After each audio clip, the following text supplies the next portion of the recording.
Hello everyone.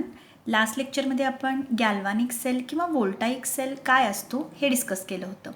Galvanic sale किंवा व्होल्टाईक सेलची जी कल्पना आहे ती सगळ्यात पहिल्यांदा कुठून आली तो एक्सपेरिमेंटही आपण पाहिला होता. गॅल्व्हॅनिक किंवा व्होल्टाईक सेल म्हणजे काय, तर असा सेल की ज्याच्यामध्ये केमिकल रिॲक्शन स्पॉन्टॅनियसली घडत असतात आणि त्याच्या थ्रू इलेक्ट्रिसिटी जनरेट होत असते. म्हणजेच काय, केमिकल रिॲक्शन्स थ्रू इलेक्ट्रिसिटी ज्या सेल्समध्ये जनरेट होते त्याला आपण गॅल्व्हॅनिक सेल्स असं म्हणतो. आणि त्याचं एक बेसिक एक्झाम्पल डॅनियल सेल आपण डिस्कस केलं होतं लास्ट लेक्चरमध्ये. डॅनियल सेल जो असतो त्याच्यामध्ये झिंकचा इलेक्ट्रोड आपण एका कंटेनरमध्ये घेतलेला आहे आणि त्या कंटेनरमध्ये ZnSO4चं सोल्युशन आपण काय केलेलं आहे घेतलेला आहे. झिंकचा इलेक्ट्रोड ZnSO4मध्ये डिप केलेला आहे आणि कॉपरचा इलेक्ट्रोड कॉपर सल्फेटच्या सोल्युशनमध्ये डिप केला होता आणि दोन इलेक्ट्रोड्सना आपण कंडक्टिंग वायर थ्रू काय केलं होतं, कनेक्ट केलं होतं.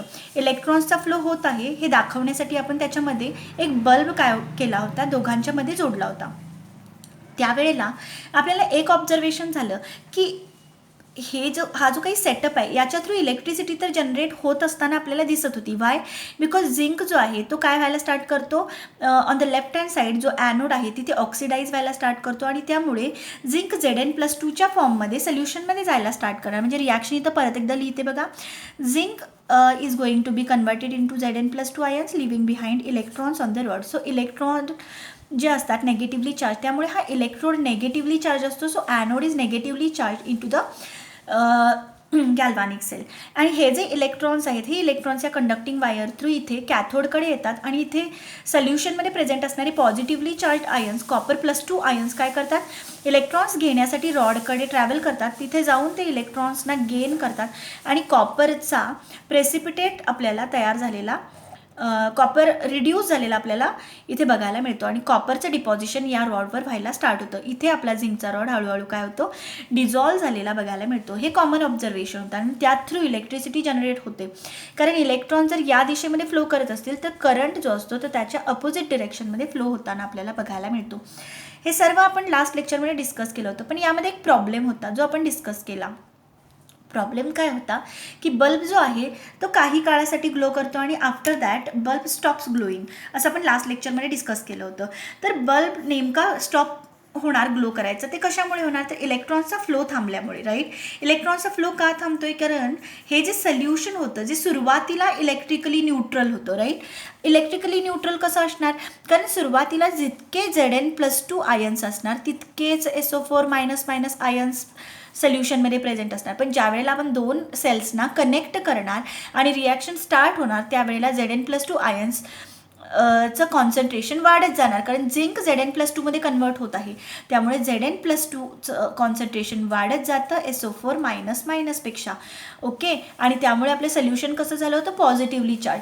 इथे सुद्धा इनिशियली Cu+2 आयन्सचं कॉन्सन्ट्रेशन इक्वल असतं SO4- आयन्स च्या इतकं.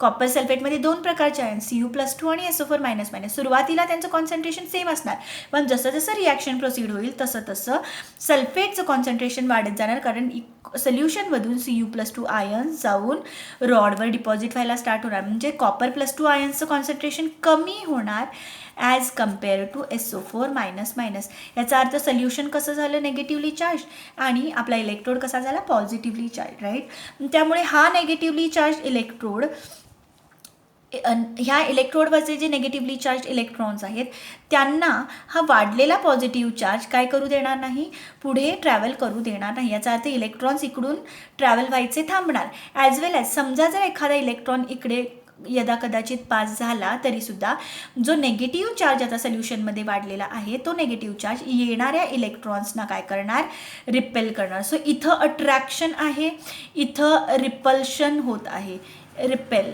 ठीक आहे, repelled by the negative charge which is present into the solution. Right, आणि यामुळे होणार काय, तर इलेक्ट्रॉन्सचा फ्लो थांबणार.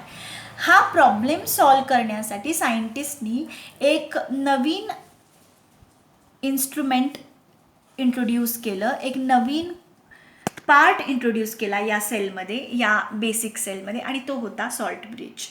आता सॉल्ट ब्रिज काय असतो, salt bridge it is a glass tube, you shaped tube इथं दिसते. एक इन्व्हर्टेड यू शेप्ड ट्यूब दाखवलेली आहे, इन्व्हर्ट करून ठेवलेली आहे. डिस्टिल्ड वॉटर घेतलेलं आहे बीकरमध्ये, एक इन्व्हर्टेड यू शेप्ड ट्यूब दिसते आहे, यू शेप्ड ट्यूब, आणि त्याच्यामध्ये सॅच्युरेटेड KClचं आपण सोल्युशन भरलं आहे अगार जेलमध्ये दिसतंय. तर आता हा अगार जेल हा काय प्रकार असतो, तर बाळांनो अगार जेल जे असतं, agar gel it is a kind of algae, it is a kind of algae, एक प्रकारचं ते प्लांट आहे आणि त्याची आपल्याकडे पावडर असते. आणि ज्या वेळेला आपण या अगार जेलच्या पावडरमध्ये KClची पावडर मिक्स करतो आणि याला आपण ॲड करतो वॉटरमध्ये, आणि after that this solution is going to be heated. आपण काय करतो, त्याला हीट करतो, आणि हे हॉट सोल्युशन जे असतं अगार प्लस KClचं, हे आपण काय करतो, इन्व्हर्टेड यू शेप्ड ट्यूबमध्ये फिलअप करतो. ठीक आहे, जेव्हा आपण यूज करणार त्यावेळेला त्याला इन्व्हर्ट करणार, पण ज्या वेळेला आपण ट्यूब बनवणार त्यावेळेला ट्यूब कशी असणार, अशा पद्धतीनं इन्व्हर्टेड असणार आहे. ठीक आहे, आपण याच्यामध्ये काय करणार आहोत, सोल्युशन फिलअप करणार आहोत, सोल्युशन आपण हॉट सोल्युशन फिलअप करणार आहोत, आणि त्याचं जे काही माउथ असणार आहे, ओपनिंग असणार आहे दोन्ही बाजूची, ती आपण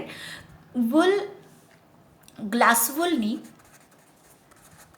काय करणार आहोत, सील करणार आहोत. ह्या ग्लास वूलची एक खासियत असते की it allows ions to pass through it, ह्याच्या थ्रू आयन्स पास होऊ शकतात. ठीक आहे, अगार जेल बाहेर येऊ नये, हे KCl पूर्णपणे फक्त KClनी भरलं असतं तर काय झालं असतं, KCl यू शेप्ड ट्यूबमधून बाहेर आलं असतं. तर असं होऊ नये म्हणून आपण काय केलेलं आहे, जेलच्या फॉर्ममध्ये आपण KClला इथं फिलअप केलेलं आहे आणि इथे ग्लास वूल लावलेले आहे जेणेकरून हे जेल बाहेर येऊ नये. ही आपली ग्लास ट्यूब जी आहे इन्व्हर्टेड यू शेप्ड, तिला आपण म्हणतोय सॉल्ट ब्रिज. आता हा सॉल्ट ब्रिज काय काम करतो, तर सॉल्ट ब्रिज जेव्हा आपण काय करणार, पुटअप करणार या असेंब्लीमध्ये, आपण ज्या वेळेला हा आपला सॉल्ट ब्रिज पुटअप करणार यू शेप्ड ट्यूब, त्यावेळेला ती यू शेप्ड ट्यूब काय करणार, तर इकडे वाढलेला पॉझिटिव्ह चार्ज आहे तो न्यूट्रलाइज करण्यासाठी, कारण काय झालं आहे बघा, इकडे पॉझिटिव्ह चार्ज वाढला, इकडे नेगेटिव्ह चार्ज वाढलेला आहे, राईट. आणि त्यामुळे सुरुवातीची इलेक्ट्रिकल न्यूट्रॅलिटी डिस्टर्ब झालेली आहे, राईट. काय झालं आहे, सोल्युशन इलेक्ट्रिकली जे सुरुवातीला न्यूट्रल होते दोन्ही कंपार्टमेंटमधले, ते आता डिस्टर्ब झालेली आहे ती neutrality. So to maintain electrical neutrality, इथं मी लिहिते आहे बघा, इलेक्ट्रिकल न्यूट्रॅलिटी मेंटेन करण्यासाठी या यू शेप्ड ट्यूबमधून K+ आयन्स जे असणार आहेत ते नेगेटिव्हली चार्ज सोल्युशनकडे ट्रॅव्हल करणार, आणि Cl- आयन्स जे असतील ते पॉझिटिव्हली चार्ज सोल्युशनकडे ट्रॅव्हल करणार.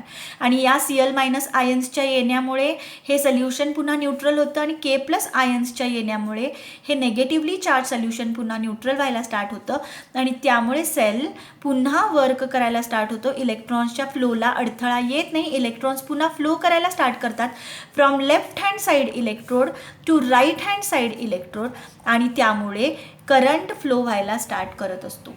ठीक आहे, याचा अर्थ बल्ब पुन्हा ग्लो होऊ शकतो, आणखीन काही काळासाठी हा सेल काम करणं चालू करू शकतो if we put this instrument that is called salt bridge.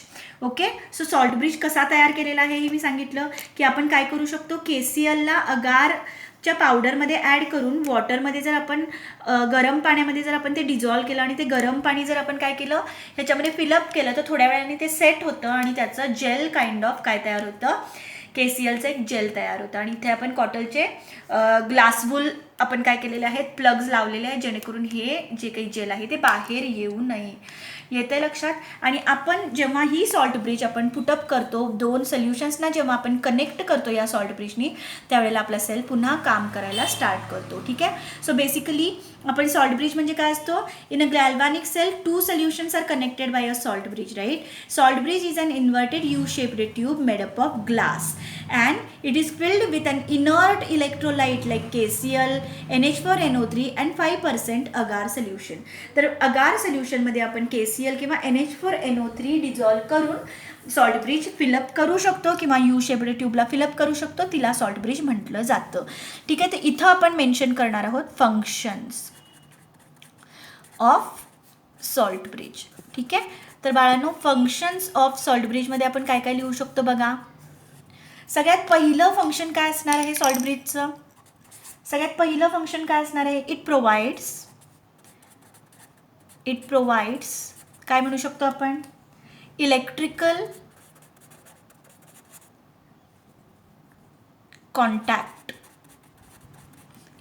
Contact between two solutions, right? Two solutions. आपण काय केलं? दोन सोल्युशन्सना कनेक्ट केलं सॉल्ट ब्रिजनं. And therefore it completes the circuit internally. ठीक आहे. सेकंड ॲप्लिकेशन काय लिहू शकतो आपण? It prevents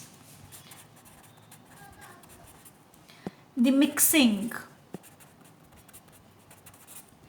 of electrode solutions, right? Electrode सोल्युशन्सना मिक्स होऊ देत नाही. आपण काय केलेलं आहे? दोन वेगवेगळ्या कंटेनरमध्येच सोल्युशन्स घेतलेले आहेत आणि त्यांना सॉल्ट ब्रिजनी जोडलेलं आहे. So it prevents the mixing of electrode solutions, right? And third point काय आहे? What is the third main application? It maintains the electrical neutrality. Electrically neutral सोल्युशन्सना ठेवण्याचा काम करतो. It maintains the electrical neutrality in both the solutions by a flow of ions, right? तर हे आहेत आपले ॲप्लिकेशन्स जे आपण बघितलेले आहेत. सॉल्ट ब्रिजचे ॲप्लिकेशन्स आहेत, सॉल्ट ब्रिजचे फंक्शन्स आहेत. It provides the electrical contact between two solutions and therefore it completes the circuit. Next आहे it prevents the mixing of two electrode solution. आपल्याला इलेक्ट्रोड सोल्युशन्सना मिक्स करायचं नाही आहे, त्यामुळे इनडायरेक्टली आपण जोडतोय त्यांना. And third thing is main important thing, it maintains the electrical neutrality of the both the solutions by flow of ions, right? आपण इथं आता जस्ट बघितलं की ह्या साईडला पॉझिटिव्ह चार्जला बॅलन्स करण्यासाठी Cl- आयन्स ट्रॅव्हल करणार आणि इकडे नेगेटिव्ह चार्जला बॅलन्स करण्यासाठी वाढलेल्या चार्जला पॉझिटिव्ह आयन्स इकडे ट्रॅव्हल करणार आहेत. येतं लक्षात? आणि त्यामुळे इलेक्ट्रॉन्सच्या फ्लोला डिस्टर्बन्स येत नाही. इलेक्ट्रॉन्स फ्लो व्हायला स्टार्ट होतात, सेल काम करायला स्टार्ट करतो. So this is the main idea of galvanic cell. याच्यामध्ये 3 भाग आहेत. एक भाग आहे एक हाफ सेल, हा दुसरा हाफ सेल आणि हा सॉल्ट ब्रिज, असे 3 युनिट्स आपल्याला गॅल्व्हॅनिक सेलमध्ये बघायला मिळतात. हा जो लेफ्ट हँड साईडचा हाफ सेल आहे त्याला आपण ॲनोड हाफ सेल असं म्हणणार आहोत. काय म्हणणार आहोत त्याला आपण? Anode half cell. Right hand साईडचा जो हाफ सेल आहे त्याला आपण कॅथोड हाफ सेल असं म्हणणार आहोत, जिथे रिडक्शन होणार आहे, या बाजूला ऑक्सिडेशन होणार आहे. आणि ह्या दोघांना आपण कनेक्ट केलेला आहे थ्रू अ कंडक्टिंग वायर इलेक्ट्रोड्सना. आणि हा जास्त वेळ काम करण्यासाठी सेल आपण त्याच्यामध्ये एक नवीन पार्ट इंट्रोड्यूस केला ज्याच्याशिवाय सेल जास्त वेळ काम करू शकत नाही, and that was salt bridge.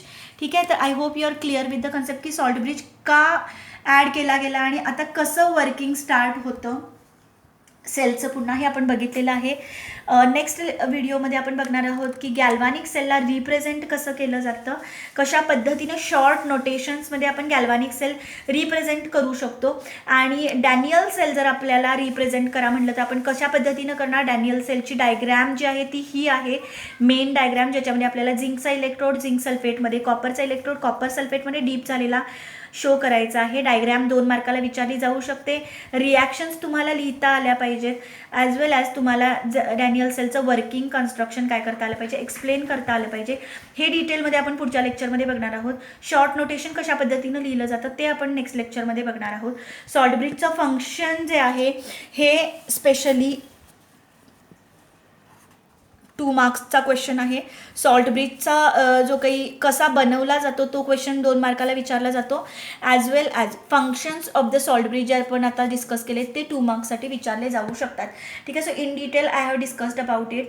Just एक लक्षात ठेवायचं आहे की फक्त आपण KCl यूज करू शकतो का, तर तसं नाही आहे. KClच्या ऐवजी आपण बाकीचे बरेच सॉल्ट ब्रिजमध्ये यूज करू शकतो. त्याच्यामध्ये आहे KCl बरोबर आपण KNO3 यूज करू शकतो, त्याच्या ऐवजी आपण NaNO3 यूज करू शकतो. मघाशीच आपण बघितलं NH4NO3 आपण यूज करू शकतो.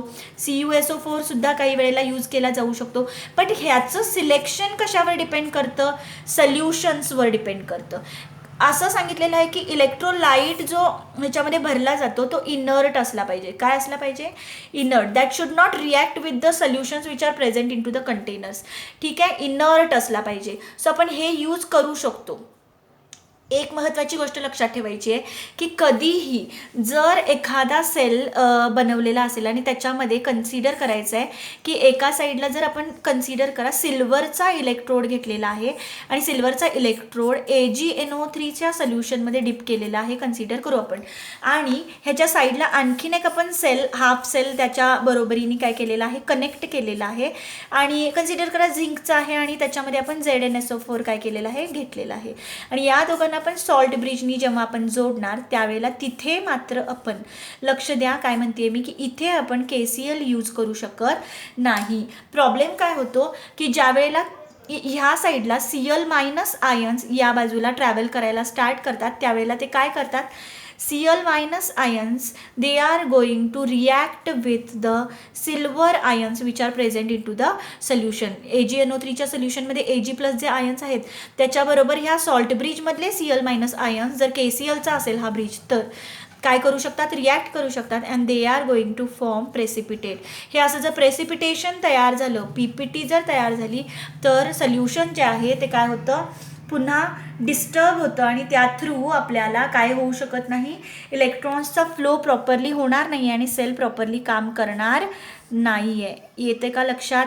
सो कधीही लक्षात ठेवायचं की सिल्वर नायट्रेटचं सोल्युशन असेल तर KCl आपण यूज करू शकत नाही. तर त्याऐवजी आपण यापैकी एखादा इलेक्ट्रोलाइट काय करू शकतो? यूज करू शकतो की जो एखाद्या सोल्युबल प्रॉडक्ट बनवेल. म्हणजेच काय, समजा रिॲक्ट जरी झालं तरी तो प्रॉडक्ट सोल्युबल असला पाहिजे सोल्युशनमध्ये, असं प्रेसिपिटेशन नाही झालं पाहिजे. हा एक महत्त्वाचा भाग आहे की आपण कुठलाही सॉल्ट उचलला आणि त्याच्यापासून सॉल्ट ब्रिज बनवला आणि तो सेलमध्ये यूज केला असं जनरली होत नाही. तर त्यासाठी आपल्याला थोड्या प्रिकॉशन्स घ्याव्या लागतात. तर जनरली इथं काही सॉल्ट जे यूज केले जातात ते मी दिलेले आहेत. अगार जेल जे असतो, अगार जेल हा जेल जस्ट फॉर्म करण्यासाठी वापरला जातो. अदरवाईज अगार जेलची कुठल्याही पद्धतीची रिॲक्शन इथे होणार नाही आहे. ठीक आहे, I hope you are clear with this concept. In next lecture we are going to discuss some next important points regarding galvanic cell. Thank you very much.